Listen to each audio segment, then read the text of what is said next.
Bonjour à tous. Bonjour à tous. Déjà dans un premier temps, est-ce que vous nous entendez?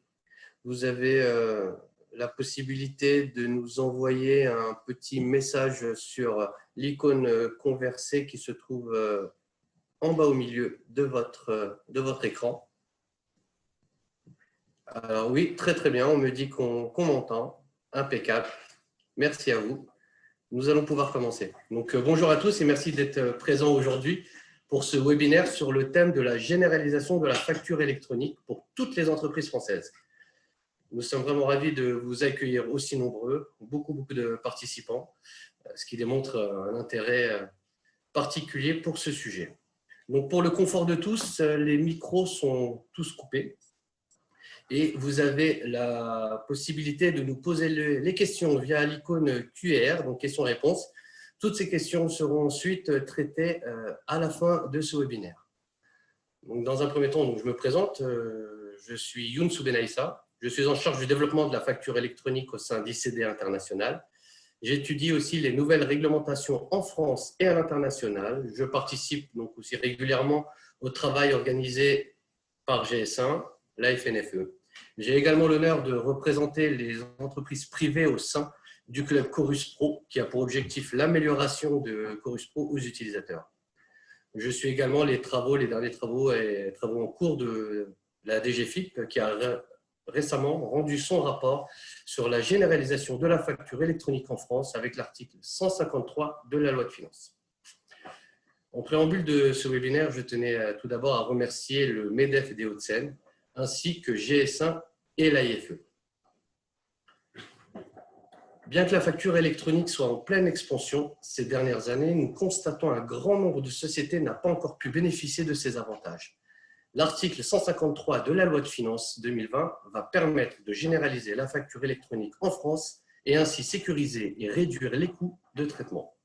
Nous allons, lors de ce webinaire, vous apporter un éclairage sur les modalités d'application de ces articles et la mise en œuvre de ces solutions.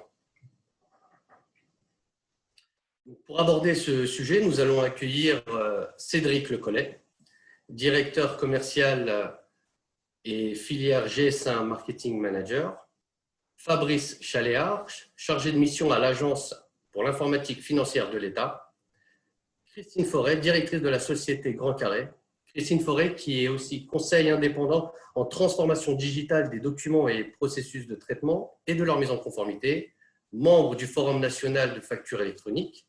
Elle accompagne également depuis 20 ans les organisations privées et publiques dans leur mutation numérique. Et nous allons aussi accueillir Laurent Destruel, directeur commercial d'ICD International. Donc pour ceux qui ne connaissent pas ICD International, nous sommes éditeurs de logiciels depuis plus de 30 ans, spécialisés dans la dématérialisation des documents, notamment la facture électronique.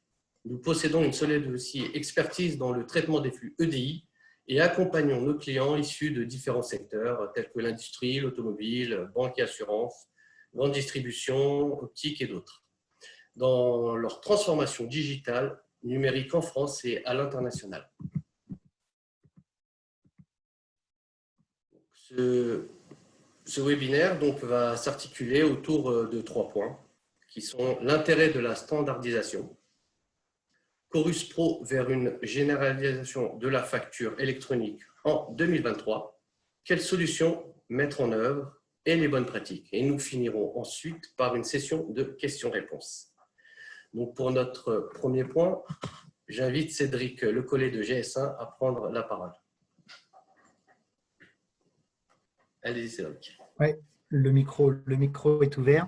Oui, je suis très content puisqu'on vient de franchir la barrière des 100 participants. Merci Younes pour l'introduction et bonjour à toutes et à tous. Et donc, au nom de GS1, moi, je suis ravi de participer à ce séminaire organisé par ICD International. Donc, j'ai le plaisir et l'honneur de démarrer cette session et de respecter le timing puisque je voudrais qu'on ait aussi du temps d'échange à la fin. Donc, je vais prendre le contrat de respecter les 10 minutes. Je vais démarrer par un sujet un peu plus large sur les enjeux de la standardisation qui sont le cœur du travail de GS1 et je rentrerai un peu plus dans les enjeux et dans les détails après avec quelques éclairages sur la facture puisque c'est aujourd'hui le sujet. Donc moi je suis Cédric Lecollet, j'ai le plaisir d'animer connaît donc toute la plateforme de collaboration de GS1.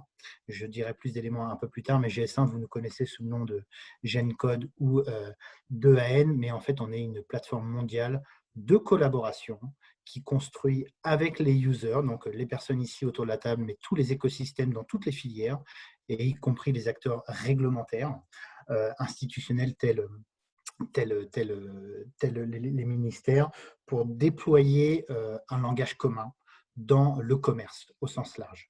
Donc, si tu pouvais passer sur la première slide, et pour vous faire un tout petit peu d'histoire avant de rentrer dans ce sujet-là très macro, mais GS1 est né en 72 sous le nom de GenCode. Beaucoup ici, vous connaissez le nom de GenCode, d'une volonté, et c'est d'abord le premier point, d'acteurs du marché de se réunir pour définir des règles communes afin de développer un langage qui permet à tout le monde de progresser. Il y a une vraie logique inhérente à la collaboration qui est une volonté de progrès. Et pour moi, le sujet de la facture incarne cela. Et la première des choses qui a été créée au sein de GS1 en France, qui s'appelait GenCode à l'époque, avant même le code barre que vous connaissez, c'est la volonté de développer une facture papier commune, puisque tous les acteurs partageaient des choses différentes. Et l'origine de GS1 provient de cette volonté de créer un standard autour de la facture papier à l'époque. Et donc, je trouve ça très rigolo de se retrouver 48 ans après pour continuer à parler de la facture, mais là, dans une dimension beaucoup plus digitale. Si je commence par ce propos très, on va dire, très high level, comme disent les Anglais, c'est de dire que le monde dans lequel nous sommes en train d'entrer de plein pied, et la Covid accélère ce phénomène-là, c'est qu'on passe d'une logique de monde très linéaire à un monde très réticulaire, très en réseau. Et ça change tous les paradigmes, puisqu'il va y avoir un enjeu à connecter tous les acteurs de toute taille, de toute industrie, de tout pays, dans cette logique de commerce massifié en réseau. C'est très important puisqu'on va être là dans une explosion des échanges d'informations, mais aussi des échanges transactionnels. Et ce changement-là est un changement dans lequel nous entrons et qui va nous passer dans une dimension de changement de paradigme tel que je l'ai appelé, avec un changement profond qui est que l'ensemble des échanges que l'on va avoir vont être au-delà du pur économique. La facture, c'est évidemment dans une logique transactionnelle pour accompagner l'ensemble des écosystèmes à échanger, à partager et à se faire payer. C'est important notamment pour les entreprises et les trésoreries, mais surtout le paradigme dans lequel on entre, et c'est notamment l'un des objets des standards, c'est les paradigmes autour du circulaire et de l'économie circulaire, puisqu'il faudra aussi aller chercher de l'efficience au-delà de l'économique dans les sujets environnementaux, sociétaux, climatiques, puisque c'est notre destin commun.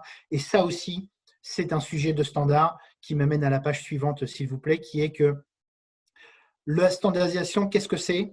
Je vais décrire quelques grands enjeux, parce que je n'ai pas le temps de rentrer dans le détail, mais pour dire d'abord que le standard, il n'y a pas de standard en soi. Si tu pouvais passer à la page suivante. L'enjeu de la standardisation, ça émane d'abord d'une volonté d'acteurs de se réunir. Alors chez GS1, on réunit des acteurs qui se mettent d'accord, on fait de l'entente licite, je le dis volontairement, sur des pratiques de business. C'est pour ça que chez GS1, il est interdit de parler de marché et de prix, mais on s'entend sur tout ce qui est de l'ordre des process, afin de faire, et c'est mon premier petit pavé, de la réduction des ambiguïtés, la réduction des frictions. Ce qui perturbe, impacte énormément, voire dramatiquement un certain nombre d'entreprises, c'est le fait que l'ensemble des flux ne se fassent pas de façon coordonnée, de façon fluide, et que beaucoup de choses créent des tensions, des frictions. Et l'objectif de GS1 est de réduire cela, de faire en sorte que tout le monde partage ces mêmes règles afin d'aller dans une efficience dans l'ensemble des échanges. J'y mets évidemment le transactionnel ici, la facture, mais l'ensemble des échanges d'informations produits, l'ensemble des flux financiers, afin de mettre le maximum de fluidité et de passer ça à l'échelle dans une logique d'automatisation et de scalabilité, de passage à l'échelle. C'est très important puisque ce que l'on doit faire, c'est l'enjeu des grands nombres et pas uniquement des standards entre gros acteurs. L'enjeu, c'est l'embarquement des petits acteurs, et je sais que c'est évidemment un point extrêmement fort du réglementaire, du gouvernement au sens large, qui est d'inclure l'ensemble des acteurs et des petits dans ce numérique. On doit lutter contre cet illettrisme numérique, et le standard est un des moyens faire ça, ce pas vers le numérique, ce pas vers la conformité réglementaire, et le sujet de la facture, en particulier électronique, est un sujet réglementaire de fait, avec une logique, et c'est un message très fort que je souhaite vous faire passer, c'est une logique d'inclusion sans barrière. Si on pouvait passer à la page suivante, s'il vous plaît. Donc voilà, et les standards internationaux, pour rentrer un tout petit peu dans le détail de GS1, vous nous connaissez, ce sont des codes, les codes que vous voyez sous les barres, que ce soit des codes barres classiques ou des codes barres, on va dire, type QR code ou de la RFID, pour permettre à tout le monde de partager ce socle commun de connaissances pour mieux partager ces informations, et notamment les informations transactionnelles ici en EDI, où quelles que soient les technologies, puisqu'on est cross-technologie, on est agnostique, et l'ensemble des standards qu'on produit sont cross-sectoriels. Ici, ICD International a la chance de travailler dans plein d'industries, et ce qui rend possible ce cross-filière, c'est ce langage commun en toute interopérabilité. Et l'une des valeurs de GS1, c'est d'avoir la capacité à faire en sorte que des entreprises se comprennent, partagent les mêmes règles, le même langage, quand bien même leurs solutions opérantes sont différentes. Et donc, nous, GS1, nous ne sommes pas offreurs de solutions. On est offreurs de collaboration, offreurs de langage qui permet à des sociétés comme ICD de répondre à vos use cases entreprises, ici le réglementaire. L'ensemble de nos standards, je le dis, sont des standards qui sont des standards ISO ou des Nations Unies ou des standards d'Internet, et ce sont des standards ouverts, sans propriété intellectuelle. Ce sont les standards que tout un chacun peut utiliser librement. Page suivante, s'il vous plaît. Et pour faire ce langage commun, il est important d'avoir une organisation qui s'occupe de ça. Et le geste de GS1, qui est Global Standard One, c'est bien la logique de standard, c'est qu'on est une organisation mondiale. Donc nous, on est présent en France, on est une des plus grosses organisations de standards au sein de GS1 Monde. GS1 Monde, c'est la réunion entre, pour ceux qui connaissent EAN, qui était assez européen et asiatique, avec le continent américain et le code américain qu'on appelle le code UPC. Et on a fabriqué cette organisation mondiale dans les années 2000. On est neutre à but non lucratif, c'est-à-dire qu'on sert l'ensemble des intérêts, et l'argent que l'on récolte par les adhésions des membres, on sert à le réinvestir dans les standards qu'on produit pour l'ensemble des communautés. Et l'une des valeurs les plus importantes de GS1, c'est que nous sommes gouvernés par les entreprises, à savoir les 114 personnes ici présentes, si vous êtes adhérente à GS1, quel que soit le pays d'ailleurs, et on est gouverné, on a été créé et gouverné par vous-même. C'est très important, page petite slide d'après, puisque je m'amuse beaucoup avec cette phrase-là, mais c'est un mot qui est important, un tout petit peu avant, s'il te plaît. C'est de dire que GS1, ceux qui créent ce langage, puisqu'il n'y a pas de langage en soi, ce sont les entreprises elles-mêmes. Et donc, ce sont les entreprises qui sont le héros de la construction ou de la co-construction de ce langage. Et ce langage a une vocation à être dans le bien commun, servir l'intérêt général. C'est très important qu'on fasse ça. Et page suivante maintenant, s'il vous plaît, du coup. Et c'est de dire, voilà, je voulais finir par une petite phrase qui date de 2500 ans, mais je ne sais même pas dire si ça vient réellement de lui, en tout cas, ça m'amusait de vous le dire ici, c'est que sans langage commun, il ne peut pas y avoir d'affaires conclues, et sans langage commun et sans standard, définir des règles autour de la facturation électronique, eh ben, c'est bien plus compliqué. C'est la raison pour laquelle GS1 est là, c'est la raison pour laquelle je vous invite à penser collaboration, à penser standard dans l'ensemble de vos activités actuelles et à venir, et affrontons ensemble les défis que nous avons demain, qui ne sont pas que d'ordre économique. Donc GS1, et ce sera mon dernier mot, et je serai parfaitement dans le timing, GS1, on a tous un intérêt, et pas uniquement sur la facture électronique, à parler le même langage. Si tu pouvais juste appuyer sur le dernier petit clic. Et j'ai tenu mon timing à 20 secondes. Merci beaucoup Cédric, vraiment très bien.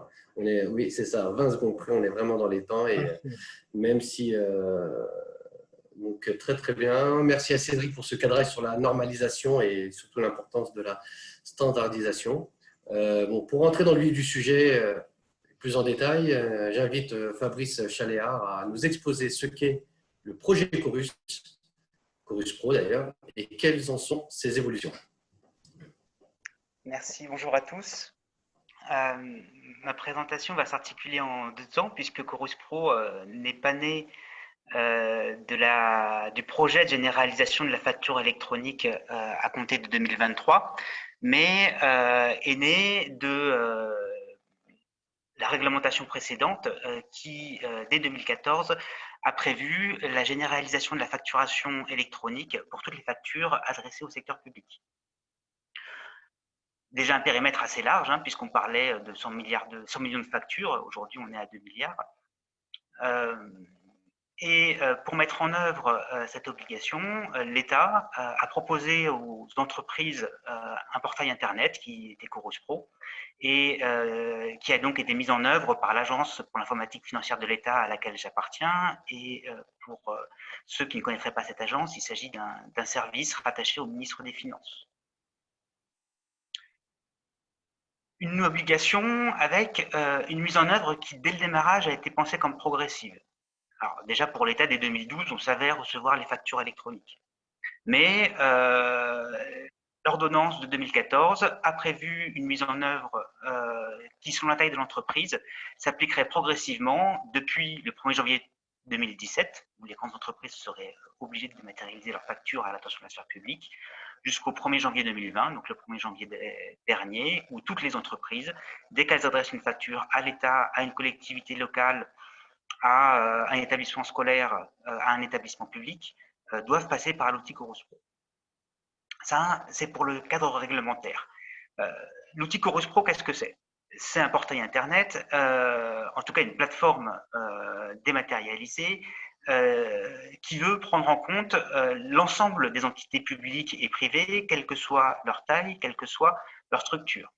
Ça veut dire qu'on va proposer des solutions adaptées aux grandes entreprises, comme des raccordements automatisés pour émettre les factures via de l'EDI ou des services API, mais on a aussi des fonctionnalités directement accessibles sur un portail Internet pour déposer sa facture dans un format PDF simple, et puis pour, derrière le récepteur de la facture, la récupérer dans un format simple également, comme le PDF. Les échanges via Chorus Pro reposent sur une standardisation du format d'échange des factures compatible avec les formats européens et internationaux. Je ne reviens pas sur les bienfaits de la standardisation qui viennent d'être évoqués, mais ça permet d'avoir un seul format pour échanger les documents quels qu'ils soient avec l'ensemble des acteurs. Et puis enfin, pour fonctionner, il y a un annuaire des différents destinataires de factures possibles. Ça, c'était les principes. Deuxième temps, sur la diapositive suivante, qu'est-ce qu'on en a fait? Premier point, on a réussi à généraliser effectivement les échanges de factures avec la sphère publique, puisque aujourd'hui on a 800 000 entreprises qui sont inscrites sur Chorus Pro et près de 140 millions de factures qui ont été échangées depuis 2016, avec une croissance régulière. Sur la partie gauche, là vous voyez qu'on était à 45 millions de factures en 2019, et en 2020 la barre est un petit peu moins haute parce que c'était les données à fin octobre qu'on avait pris sur ce graphique-là, mais aujourd'hui on est à bien plus de 50 millions de factures échangées depuis le début de l'année. Au total, on s'est amusé à regarder qu'est-ce que représentaient les montants qui avaient été échangés sur Chorus Pro depuis 2016, et aujourd'hui on est à plus de 1000 milliards qui ont été facturés via cet outil-là. Donc, on est sur quelque chose qui s'est fait progressivement, mais qui s'est fait de manière généralisée. Et pour lequel on a constaté sur les différents utilisateurs qu'il y avait des bénéfices effectivement constatés à la dématérialisation à travers de deux principaux axes qui sont cités ici. D'abord, la sécurisation des délais de paiement. Alors, ce qui est important, c'est qu'on parle de sécurisation et pas forcément de réduction des délais de paiement, puisque la sécurisation provient du fait que côté traitement de la facture, on accélère les processus en les dématérialisant. Donc là, on peut avoir une réduction des délais de paiement, mais finalement, le paiement intervient à l'échéance convenue contractuellement. Par contre, là où on a une véritable plus-value pour les acteurs, c'est qu'on attribue des dates certaines via le passage par une plateforme unique. Donc tout le monde peut afficher et opposer la date à laquelle la facture a été transmise et la date à laquelle elle a été payée. Et puis, on assure une transparence dans le suivi et le traitement des factures. Deuxième point, on fait des économies financières. Alors évidemment, moins de coûts de papier, mais aussi à travers les dates certaines et la transparence, réduction des relances et des litiges. Et puis souvent, la dématérialisation, c'est l'occasion de rationaliser sa fonction financière et donc de faire des économies dans ces processus. Il y a eu différentes évaluations. Dès 2010, donc GS1 avait évalué le gain à près de 10 € par facture. L'IGF, l'Inspection générale des finances, a repris des évaluations dans le cadre des travaux sur la généralisation entre entreprises de la facturation électronique et arrive au même ordre de grandeur à 4,50 € par exemple par facture émise. On a aussi demandé à certaines structures publiques de nous faire un retour d'expérience sur la mise en place de la dématérialisation et sa généralisation. Et l'assistance publique des hôpitaux de Paris s'est prêtée au jeu au mois de mars dernier et nous a indiqué donc qu'ils avaient effectivement constaté une meilleure maîtrise des délais de paiement, qu'ils avaient constaté une réduction de près d'un tiers de leurs effectifs au sein du service facturier qui traite les factures, que l'information circulait mieux entre les différents acteurs en charge du traitement des factures, mais que tout ça s'était fait au prix d'un effort important tout de même de communication avec l'ensemble de leurs partenaires. Ça, c'est sur le passé. Maintenant, c'est la diapositive suivante. Sur l'avenir, l'article 153 de la loi de finances pour 2020 prévoit la généralisation complète, c'est-à-dire entre entreprises, de la facturation électronique en France. Il s'agit d'une nouvelle obligation donc, qui serait applicable pour les opérations domestiques entre assujettis à la TVA, qui serait accompagnée d'une transmission des données à l'administration fiscale, qui s'en servira pour renforcer ses contrôles à la fraude contre la TVA, mais aussi à terme, c'est l'un des objectifs, de faciliter et de pré-remplir les déclarations de TVA. Et cette obligation, justement, pour pouvoir pleinement remplir cet objectif de pré-remplissage des déclarations de TVA, sera complétée par du e-reporting qui permettra à la fois à chacun d'avoir de l'information sur le traitement de sa facture, quand est-ce qu'elle est payée, mais aussi qui demandera à chacun de déclarer des informations complémentaires concernant les factures qui ne relèvent pas d'opérations domestiques ou entre assujettis à la TVA. De même que pour la première obligation, une plateforme publique, donc sur le modèle de Chorus Pro, et qui s'appellera très vraisemblablement Chorus Pro, facilitera la mise en œuvre de la facturation dématérialisée de manière généralisée. Donc la plateforme sera mise à disposition gratuitement par l'État, permettra à chacun d'émettre et de recevoir les factures selon le mode qui lui convient le mieux, c'est-à-dire soit directement via un portail internet, soit via un raccordement automatisé en échange de données ou en mode service, donc avec différentes technologies.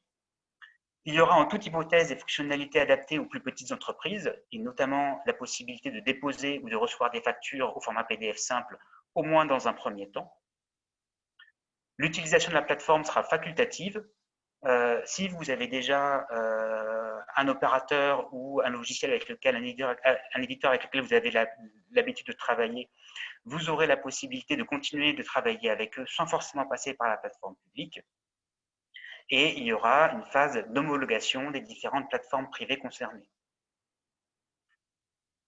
Pour savoir qui émet, qui reçoit, il y aura la gestion d'un annuaire centralisé et dédié au niveau de la plateforme publique.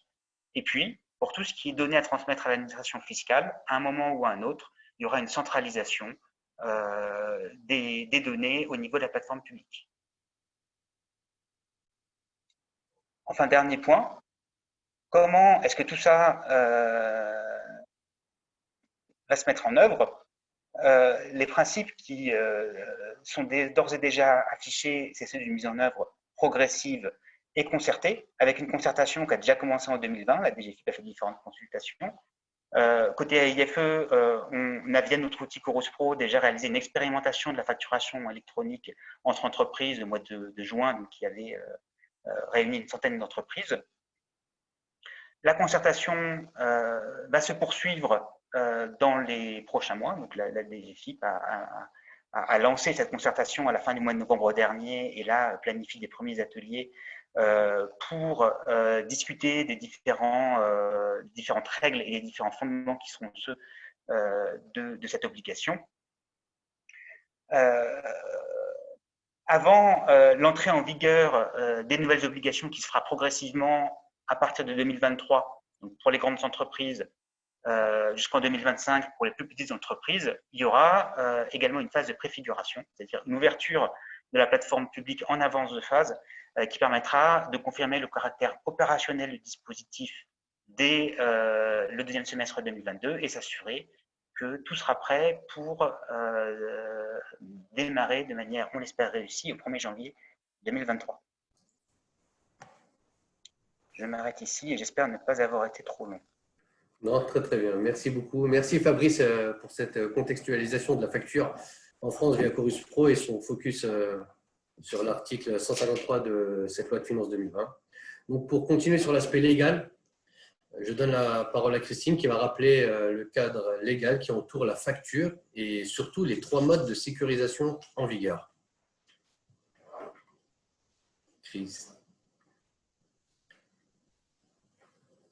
Christine, si tu nous entends. Ah. Allô, allô? Oui, allô, Christine. Oui, merci Younes, merci. Bonjour à toutes et à tous. Donc, effectivement, nous sommes face à une réforme d'importance et il est intéressant de noter que dans le cadre de son rapport remis au Parlement, la Direction générale des finances publiques rappelle assez longuement d'ailleurs le cadre juridique existant en matière de facturation interentreprise. Donc, il est intéressant de noter que ce cadre reste en vigueur. Pardon. Hélène, s'il te plaît, le slide suivant. Merci. Donc, pour mémoire, 3 modes de sécurisation des factures ont été autorisés au fil du temps. Ça remonte à la fin des années 90, donc avec l'échange de données informatisées. Ensuite, en 2002, juste après la loi sur la signature électronique, le législateur, un petit peu sous la pression du marché, a autorisé la signature électronique qui confère donc à un fichier électronique facture la valeur d'original. Et enfin, en 2013, est apparue la piste d'audit fiable. Donc, il est intéressant de noter dès à présent qu'avant 2013, seuls 2 modes de facturation électronique étaient autorisés, l'échange de données informatisées, la signature électronique. Donc, échange de données informatisées, toujours valable et à haute valeur ajoutée, effectivement, pour les entreprises, puisque s'adressant à des flux véhiculant de nombreuses lignes, de nombreuses données de facturation, donc nécessitant une intégration automatique, et donc qui s'est développé dans le secteur de l'automobile, notamment de la grande distribution. Donc, un mode d'échange très normé. Il s'agit de convenir d'une norme entre les parties, de procéder de manière automatique au contrôle de présence des mentions obligatoires, d'établir une liste récapitulative, un fichier des partenaires et bien sûr de procéder à un archivage électronique conforme puisque l'original est un fichier numérique. Enfin, donc en 2002, comme je le disais tout à l'heure, sous la pression d'entreprises appartenant à des secteurs d'activité où il y avait des petites factures mais nombreuses et ne nécessitant pas de l'EDI, il a été autorisé de s'échanger des factures électroniques fondées sur un certificat, une signature avec certificat qualifié, pouvant être un cachet serveur ou une signature s'il s'agit d'une personne physique, mais induisant une contrainte côté émetteur. En effet, l'émetteur doit contrôler la validité de la signature électronique et conserver les preuves de contrôle. Et évidemment, procéder à l'archivage électronique conforme s'agissant d'un original électronique. Enfin, en 2013, la piste d'audit fiable qui concerne tout autant les factures reçues émises sur support papier et électronique et qui ne relève pas du 1, c'est-à-dire de l'EDI fiscal conforme ou de la signature électronique avancée. Nous allons voir les conditions communes et modalités de transmission de factures électroniques. Hélène, s'il te plaît, merci. Donc, quel que soit le mode de sécurisation des factures qui est retenu, il faut que soit assuré ce qu'on appelle l'authenticité de l'origine, l'intégrité du contenu et la lisibilité de la pièce. Authenticité de l'origine, ça consiste à s'assurer que l'authentification de l'émetteur de la facture est bien effective, que ce soit lui-même qui l'émette, ou son tiers prestataire, ou son client, en cas d'autofacturation. L'intégrité du contenu consiste à s'assurer que les données contenues dans la facture n'ont pas été altérées tout au long de son cheminement et jusqu'à la fin de sa période de conservation. La lisibilité de la pièce, c'est veiller à garantir qu'elle pourra être lue et interprétée par toute personne dans un langage clair et intelligible. Depuis 2013, donc, les modalités de transmission de factures sont nombreuses. Le papier, bien sûr, hein, qui est le véhicule historique, on va dire. Et puis, l'email, la pièce jointe à un email, un réseau sécurisé, un site internet sécurisé, le passage par une plateforme de service, un système EDI. Donc, on se rend compte qu'il y a eu, depuis 2013, l'introduction d'une grande souplesse quant au mode d'échange des factures électroniques. Pour mémoire, une facture électronique est une facture ou un flux de factures créé, transmis, reçu et archivé sous forme électronique, quelle qu'elle soit. Et à noter également que la réglementation française permet la transmission de factures par voie électronique dans le cadre des échanges internes, communautaires ou extra-communautaires. Slide suivant, merci. Donc, nous vous proposons un petit focus sur la piste d'audit fiable, qui, histoire de démystifier un petit peu ce procédé de sécurisation des factures et faire prendre conscience que, en réalité, elle introduit une grande souplesse pour aider les entreprises à aller vers la facturation électronique. C'est pourquoi on considère, nous, que c'était un dispositif législatif novateur. D'ailleurs, la Direction générale des finances publiques le rappelle dans son rapport. La piste d'audit fiable, c'est le résultat d'une longue construction européenne qui a été transposée dans tous les États membres, en cible dans le cas de la réforme qui se met en place. Y revenir nécessiterait une demande de dérogation, d'ailleurs. Et dans son rapport, à ce jour, la DGFiP indique que la piste d'audit fiable doit continuer à être un des moyens de sécurisation des factures.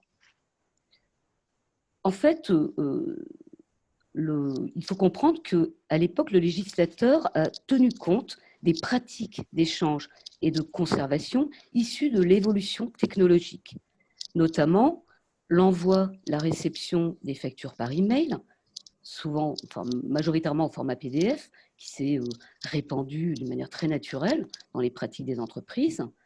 Également, la mise à disposition de factures sur un portail fournisseur, ce qui arrive très souvent. Les organisations sont contraintes d'aller chercher des factures qui leur sont mises à disposition. Également, des envois de fichiers structurés, mais non conformes EDI fiscal, ce qui est très répandu sur le terrain pour la facturation des frais de voyage, par exemple, ou autres flux de données de facturation spécifiques.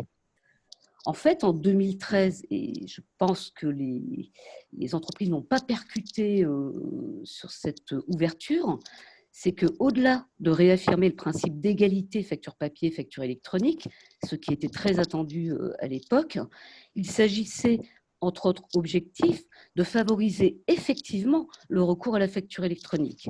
L'idée était de permettre aux entreprises, quand c'était nécessaire, quand ça correspondait mieux à leurs besoins, de se libérer des contraintes techniques liées aux moyens historiques d'échange, l'EDI conforme malgré sa effective haute valeur ajoutée et la signature électronique, afin de pouvoir bénéficier elles aussi des avantages, des réductions de coûts et de délais de traitement qu'apporte la signature électronique. Alors, évidemment, libéralisation des supports et des véhicules de la facture, mais bien sûr, en corollaire, les entreprises doivent s'assurer que les opérations sont réalisées dans le respect des lois et règlements en vigueur, et notamment afin de prévenir tout risque de fraude pour leurs propres intérêts et bien sûr au regard des autorités de contrôle et notamment de l'administration fiscale. La prochaine slide, merci. Donc, comment l'administration fiscale définit la piste d'audit fiable? Quels sont ses objectifs? Il s'agit de reconstituer dans un ordre chronologique la transaction commerciale. Garantir que la facture émise ou reçue reflète la transaction qui a eu lieu et donc de justifier toute opération par une pièce d'origine.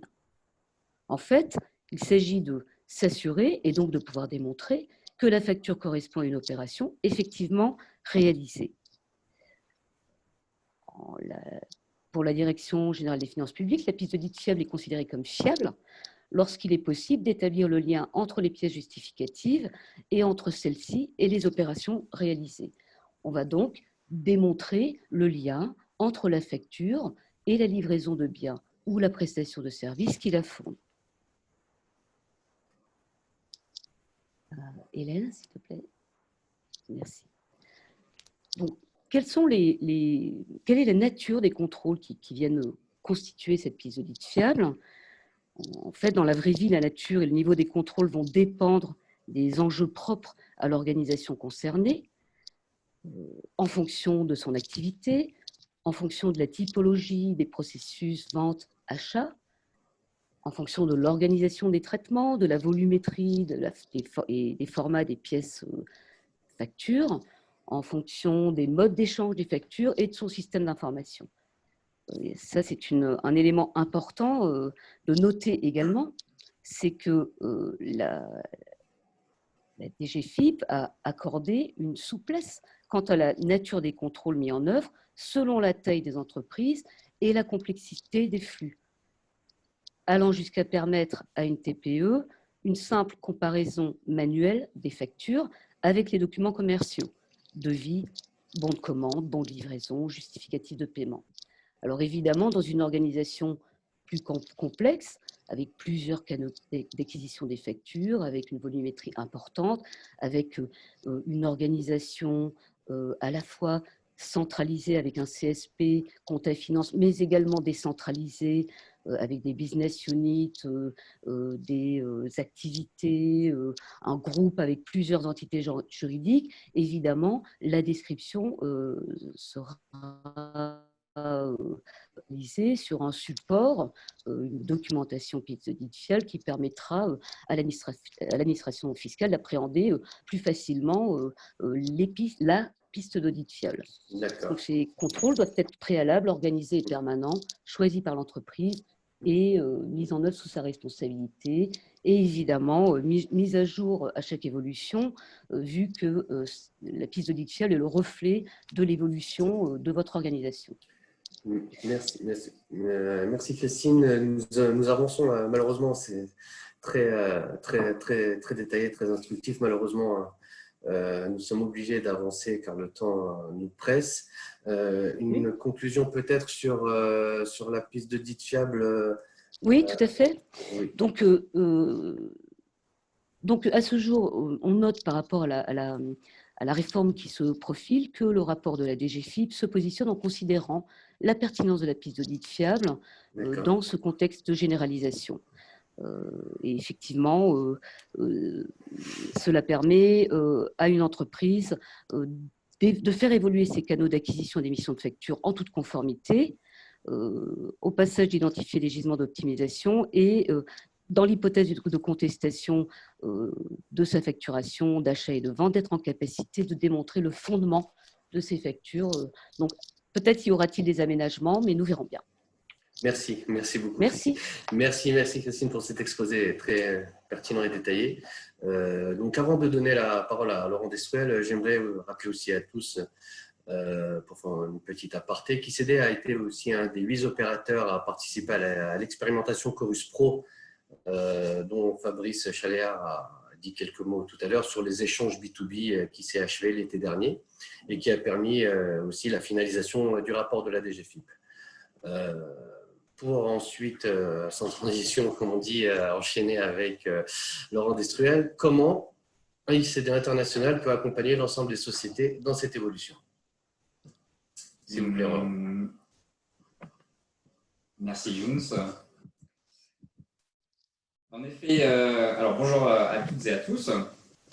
En effet, ICD International accompagne depuis plus de 20 ans des sociétés dans dans le déploiement.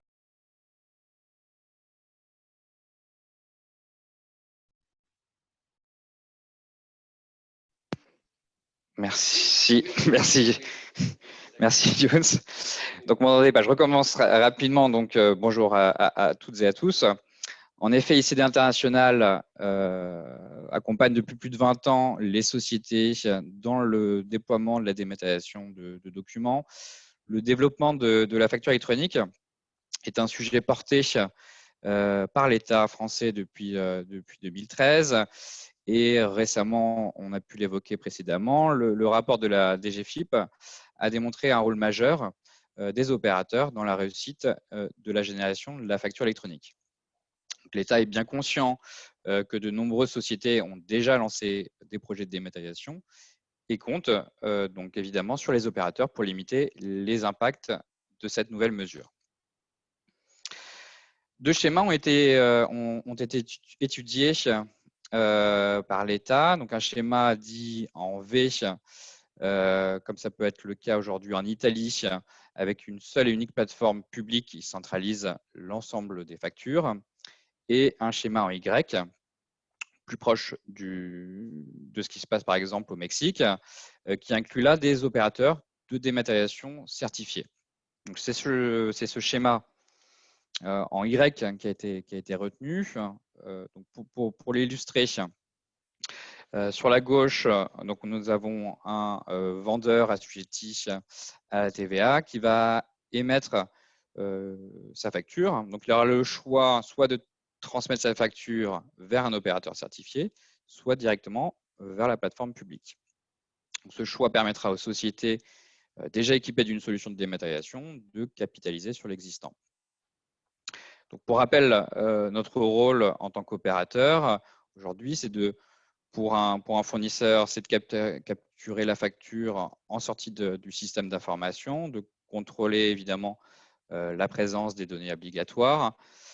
Si cette facture est conforme, de la transformer dans le format attendu par les clients, donc soit au format EDI, soit au format PDF signé, de sécuriser le transport vers les clients et d'assurer un archivage légal de la facture pendant une période de 10 ans.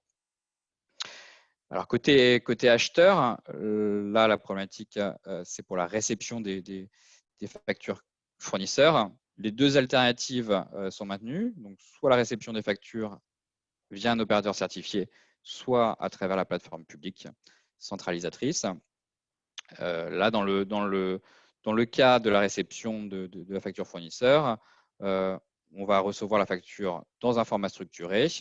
Notre rôle sera ensuite de la transformer dans le système d'information de notre client, donc au format de ERP, et puis mettre en place un flux retour afin de diffuser le cycle de vie de la facture vers le fournisseur, donc avec des notions de rejet de bons à payer.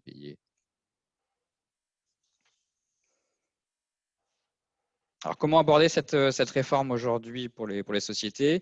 Il s'agit bien évidemment d'un projet d'entreprise qui va concerner l'ensemble des départements qui agissent lors du flux de facturation. Il est donc important dès maintenant de sensibiliser l'ensemble des acteurs concernés par cette réforme, notamment les services ADV, les services comptabilité et finances, en vue de cette suppression de la facture papier à partir de 2023. Donc, comme évoqué, l'ensemble des sociétés assujetties à la TVA auront l'obligation dès 2023 d'accepter les factures électroniques en réception. Donc, pour bénéficier de cette réforme, il va être important dès maintenant de réfléchir à l'automatisation de l'ensemble des factures fournisseurs dans votre système comptable. Cette réforme aura un impact évidemment important sur votre système d'information. Cela implique une mise à jour des données dans votre référentiel client et fournisseur. Les formats structurés, les formats EDI vont également évoluer et devront être complétés certainement par des nouvelles données obligatoires. Donc, il va être important de penser et prévoir l'enrichissement de vos données, de votre format d'export et d'intégration de vos factures. Comme évoqué également par Fabrice, la facture électronique devrait être accompagnée d'un document dit e-reporting afin que l'État possède une vue complète de votre facturation et notamment une vue sur les factures d'export. Donc, ce format à ce jour, n'est pas encore définie. En termes de calendrier, alors, voilà, c'est également un rappel et évoqué par Fabrice. Donc, dès ce mois-ci, des ateliers sont organisés par la DGFiP pour définir les modalités de mise en œuvre et d'application. Donc, on participe évidemment à ces ateliers et on pourra diffuser les informations au fil de l'eau à toutes les sociétés qui seront intéressées par le sujet. Donc, dès janvier 2023, l'ensemble des sociétés assujetties à la TVA seront dans l'obligation de recevoir des factures électroniques. Et pour les grandes entreprises, et devront également émettre les factures vers l'ensemble des sociétés assujetties à la TVA. Janvier 2024 seront concernés pour l'émission des factures les ETI et janvier 2025 les PME et les TPE.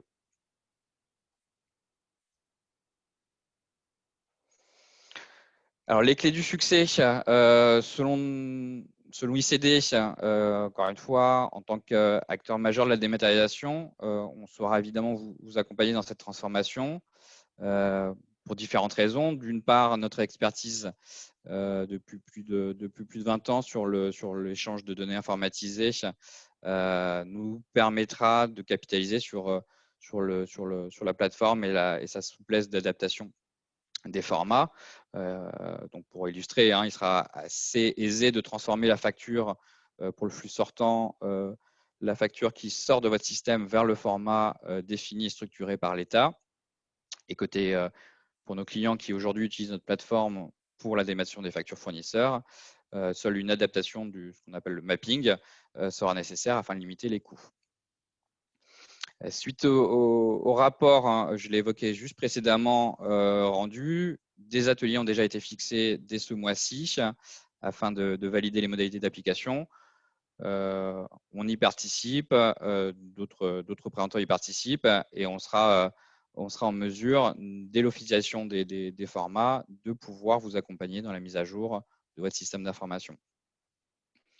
Notre rôle sera également de faciliter, donc Fabrice l'a évoqué, le fameux statut de la facture. Donc, grâce à un interfaçage existant avec votre système d'information, on pourra facilement diffuser ce type d'information qui est une vraie valeur ajoutée pour les sociétés. On pourra également vous aider à mettre à jour en temps réel votre référentiel client et votre référentiel fournisseur avec des données fiables. Notre plateforme continuera évidemment à assurer les contrôles de données afin de vous garantir la qualité des données transmises à l'ensemble des sociétés. L'un des points importants également en tant qu'opérateur, c'est d'assurer une télétransmission et surtout sécuriser le transport de vos factures, ce qui est un atout évidemment supplémentaire lorsqu'on possède notre plateforme. Et je finirai sur la partie internationale. Encore une fois, notre solution permet déjà de répondre à cette problématique et notamment de répondre aux réglementations fiscales de plus de 60 pays. Et on continuera à adapter notre plateforme pour répondre aux recommandations et aux évolutions fiscales de chaque pays. Merci beaucoup Laurent pour ce décryptage fonctionnel et technique de cet article 153 de la finance. Nous sommes sur un temps qui est à peu près bon. Il nous reste une dizaine de minutes. Nous allons passer aux questions. Elles sont très nombreuses.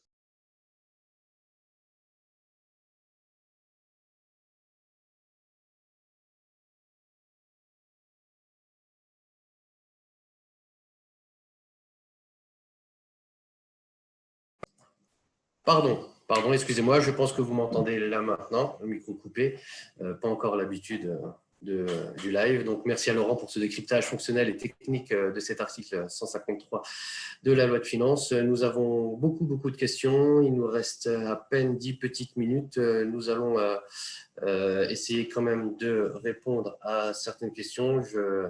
Alors, une question qui… est-ce que la facturation dématérialisée concerne uniquement les ventes de marchandises ou aussi les ventes de prestations de services? Je pense que Fabrice pourrait peut-être plus nous éclairer sur cette question.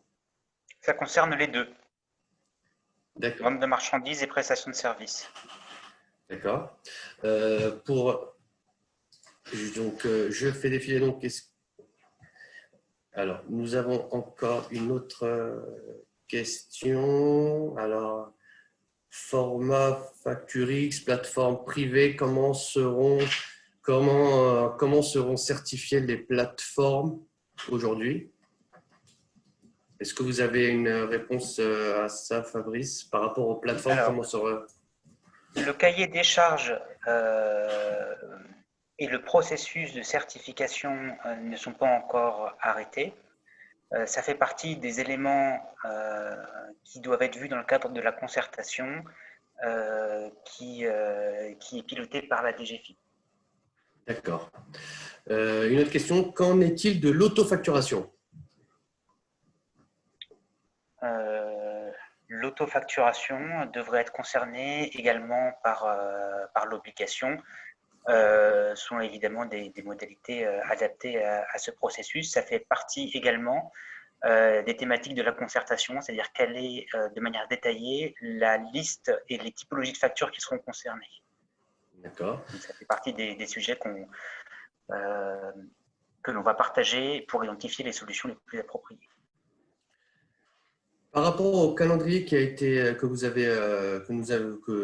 nous avez donné par rapport à 2023, on nous pose la question, est-ce que ce calendrier, c'est un calendrier qui reste théorique ou les travaux ont avancé assez pour que l'application se fasse vraiment au 1er janvier 2023 pour la réception des factures pour toutes les entreprises françaises?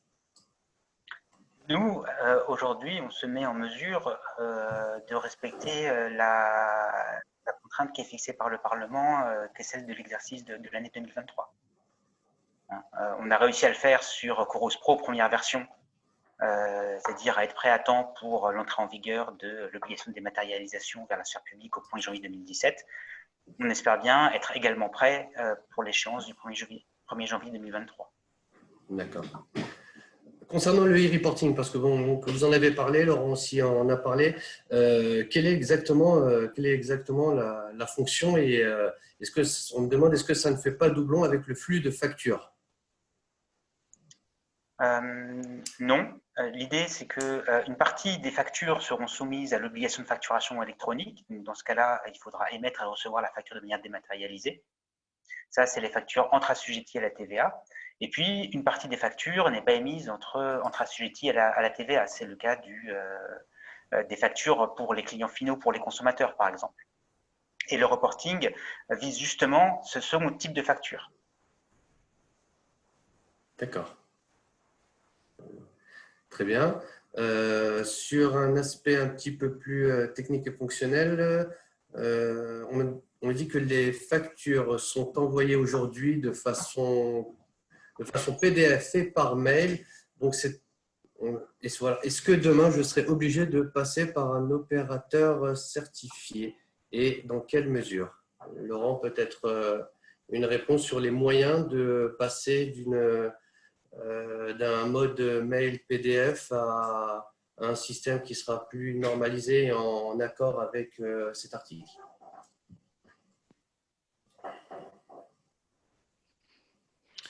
Alors oui, je comprends bien la question. Alors, je pense l'avoir répondu en partie, mais en effet, à partir de 2023, les échanges directs entre sociétés assujetties à la TVA sera entre guillemets supprimé, puisqu'il faudra passer soit par un opérateur certifié, soit par la plateforme Chorus directement. Donc là, le principe pour accompagner les sociétés en tant qu'opérateur, encore une fois, ça sera sur un flux sortant de partir de la facture qui sort du système, la contrôler et la transformer dans le format EDI structuré défini par l'État. Et on assurera la certification des factures. D'accord. On me pose plusieurs fois cette question au niveau de ceux qui sont déjà en dématérialisation et qui font de la facture. Quel sera le gap qui est qui sera au final en termes de données de facturation. Donc, on me parle de est-ce qu'il y aura des GLN, des SIRET, quel est le gap aujourd'hui et quels sont les aménagements que devront effectuer ceux qui sont déjà en dématérialisation. Peut-être… Il est encore un tout petit peu tôt pour le dire de manière extrêmement détaillée. Ce qui est certain, c'est que s'il y a déjà de l'échange de données informatisé de manière structurée selon les formats admis au niveau européen, le gap ne sera sans doute pas énorme. Là où je suis encore un peu gêné pour vous répondre, c'est que la liste définitive des données qui sera exigée n'a pas encore été arrêtée. On sait certains éléments, par exemple l'identifiant des destinataires sera très vraisemblablement à la maille du sirène. Mais actuellement, la DGFiP a listé, on va dire, une quarantaine de données qui devraient être nécessaires sur chaque facture en cible. Au démarrage, il n'est pas sûr qu'il ait besoin d'autant de données. Très bien, merci. Une dernière question que l'on remonte à plusieurs reprises. Le PDF simple sera-t-il toujours autorisé? Peut-être Fabrice. Alors, le PDF simple oui, sera toujours autorisé, au moins dans un premier temps. Par contre, le PDF simple devra être enrichi de quelques données pour échanger la facture et pour les transmettre à la direction générale des finances publiques. Ces données pourront être obtenues de deux manières, soit via la plateforme publique, on dépose le PDF sur la plateforme publique qui reconnaît automatiquement les données nécessaires et vous pouvez les vérifier avant de valider l'envoi de la facture, soit vous pouvez avoir recours aux plateformes privées qui proposent des services similaires. Merci beaucoup, merci pour vos réponses. Beaucoup de questions. Merci à tous nos invités, surtout pour la richesse de leur intervention. C'est vraiment un sujet qui demande plus un webinaire de plus d'une heure. Si toutefois vous avez des questions, toutes les questions que vous avez posées, nous les avons enregistrées. Nous allons y répondre ensuite par voie mail ou par voie téléphone. On vous mettra les coordonnées de Laurent Destruel qui centralisera toutes les questions, que ce soit pour GS1, pour l'AIFE, pour Christine Forêt de Grand Carré. Nous ferons aussi le relais auprès de la DGFiP, car nous suivons les travaux et les premiers ateliers vont s'effectuer pour la mi-décembre. Donc justement sur les modalités et afin de répondre à toutes ces questions. Ce premier webinaire sera suivi ensuite d'autres qui seront plus détaillés, plus techniques, plus fonctionnels, suivant les évolutions et les avancées qui seront effectuées au sein des ateliers de la DGFiP pour qu'on puisse essayer d'anticiper au mieux, d'anticiper avec vous, que ce soit vous en tant qu'utilisateur ou nous en tant que opérateur pour essayer de vous accompagner au mieux et parce que 2023 ça fait 2 ans mais c'est très rapide, surtout qu'au niveau des sociétés donc il y a un calendrier qui commence 1er janvier 2023 et ce 1er janvier 2023 toutes les sociétés quelle que soit leur taille devront intégrer de la facture électronique. On arrive, il est 12h01. Merci à tous pour votre participation. Je vous souhaite à tous de très bonnes fêtes de fin d'année. Vous avez les coordonnées donc, par mail. Nous centralisons toutes les questions et nous vous tenons informés de la suite. Merci à vous. Merci beaucoup. Merci Younes. Merci, au revoir. Merci à tout le monde. Merci à tous nos invités.